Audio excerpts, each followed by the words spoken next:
All right, so thank you guys so much for having me. Saul, thank you for the wonderful introduction. And just to get us started, are there any bankers, lawyers, accountants in the room? All right, I am so sorry for what I'm about to do. Let's just get that out of the way now. It's important for me to say that what we're about to talk about is not about me, it's not about us, it's about humanity. It's about power and trust and community. The way that we structure power and trust and community. But most importantly, this isn't a story that's finished. This is just chapter 1. So, with that said, I'm going to start my blockchain talk in a place you guys probably never would have thought, which is the Ice Age. Let's go all the way back in time to when communities and human systems were just starting to develop. How did we trust each other? What did we know about everything and everyone around us? Everything. I knew who was going to hunt. I knew who was going to pick up the grains off the ground. I knew who the best stone knapper was. I knew all 15 people in my social circle, and the rest of the world didn't matter. It wasn't connected. There was no one there. I lived in my valley. You lived in your valley. We didn't exist to each other. We didn't have to trust each other. We had enough information around us to trust everything and everyone that we needed to survive. Let's jump 5,000 years ahead. Human society has started to evolve. We've come together. We've settled down. We've started farming. Settlements have popped up across the globe. My community of 15 has expanded to 100. Do I know everyone? Do you guys know everyone? Maybe. You probably still know enough to understand and know who to trust and what you could get from someone. You no longer know everyone. Society keeps advancing. Cities arise.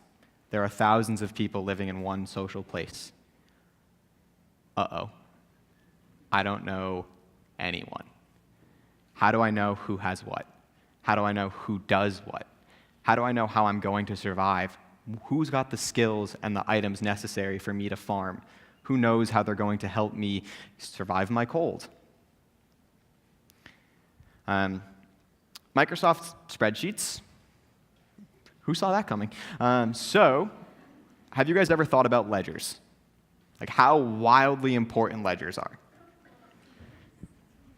Ledgers are everything. Ledgers have been everything since humanity came together.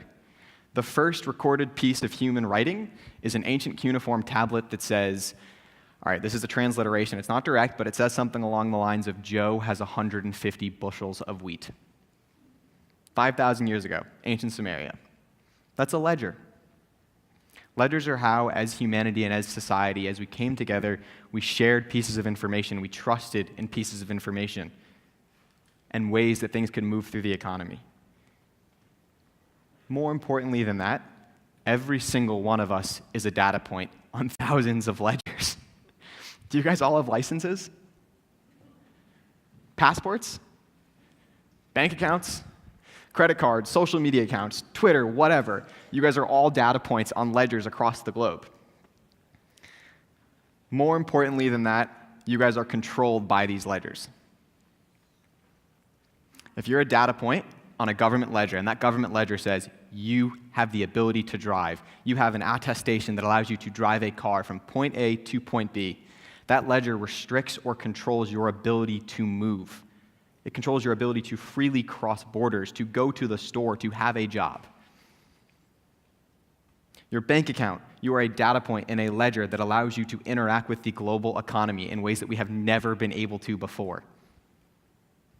There are 2.5 billion people on planet Earth who don't have access to identity. They don't have access to the global financial system. They are left off of these ledgers, intentionally, unintentionally. There are malicious actors, malicious governments who will restrict your ability to engage. That is what censorship is. Censorship is the striking of the record, the removal of information from a record. That can be your personal information. That can be proof of your existence. That can be a tweet. That can be anything you want in social media. But when somebody has the ability to update the ledgers that control our lives, they control you. They control your existence. Let's go to the Middle Ages. and the Black Plague. So between the times of ancient Samaria, and let's call it, oh man, I'm going to get my history wrong, 1348, the Black Plague, the beginning of the Black Plague as it spread from Central Asia into Western Europe, there's a social change that's coming. The middle class is rising. Everyone is moving to the cities. Businesses are popping up. There are guilds. There are craftsmen. The traditional power structure is changing from the nobility to the people who now produce the money that flows through the economy. New sets of skills are required to update the ledgers. These ledgers have become more complex, more powerful. They run not just the amount of wheat that I may sell at my local store. They are the economic route through which trade and agriculture and technology flows from France to Germany, across the Silk Road, all the way to China. Everything is recorded on a ledger, and the middle class is rising. The ability to update and control these ledgers is changing in a way that we've never seen before. There is a specialized set of skills that are coming out that are solely responsible for the ability to update these ledgers, to control our economy, to control us. Your bankers, your lawyers, your accountants. Ever thought about it that way? Ledgers have become so specialized that the lay people have forgotten or no longer have the ability to use them. You no longer understand the advanced economics that goes into sending $1 million from the United States to Turkey. How many ledgers are updated in that process? These bankers, these lawyers, these accountants, as they became more and more important and the skill set that was needed to control the economy, control people, transitioned and became more complex, they were starting to able to charge higher fees. Fees stack. The middle class, the bankers, the lawyers, the accountants, replace the nobility. Power still flows to the top. Community still flows to the top. And over time, what we began to see is the growth of a new type of wealth gap. We're not talking about the French Revolution and the Fourth Estate. We're not talking about kings and queens. We're talking about corporations and banks and the people who rose to the top in 600 years between the end of the Black Plague and the beginning of the 21st century. And then it all collapsed. 2007, 2008, I was just old enough to understand that something was going wrong, far too young to have any idea what was happening other than the fact that my parents were concerned.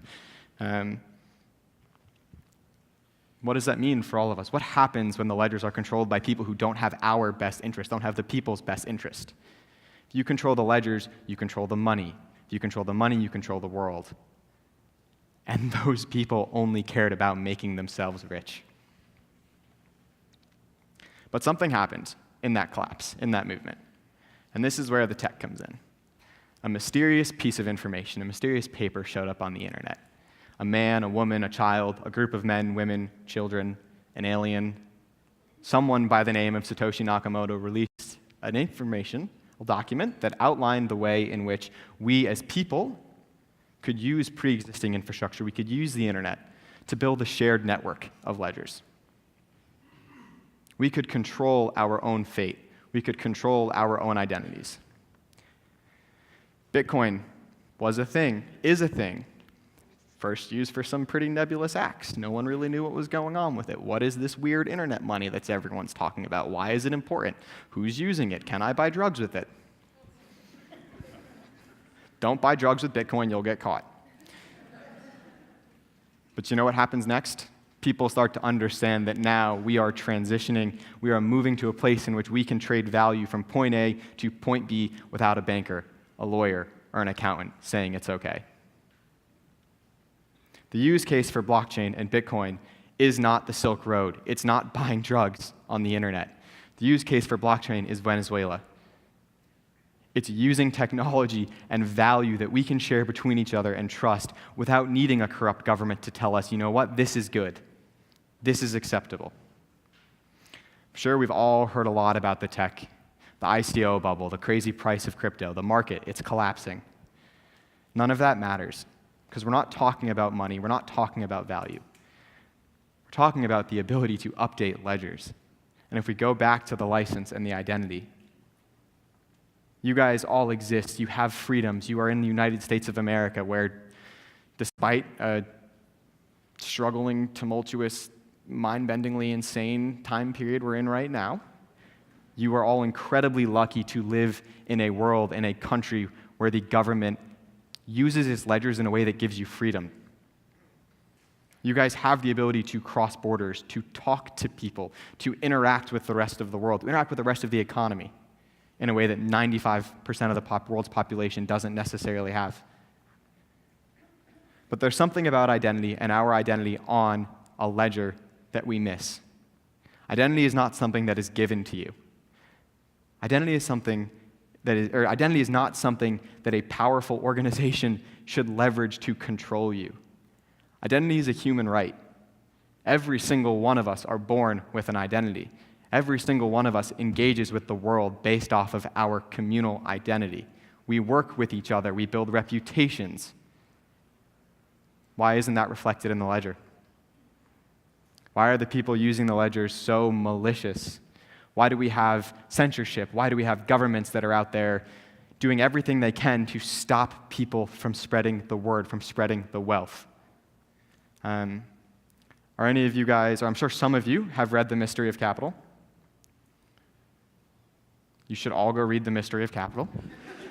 Like, come on, guys, it's like the most important economic book of the last 20 years. Those 2.5 billion people on planet Earth who don't have access to identities, they don't have access to the global economy.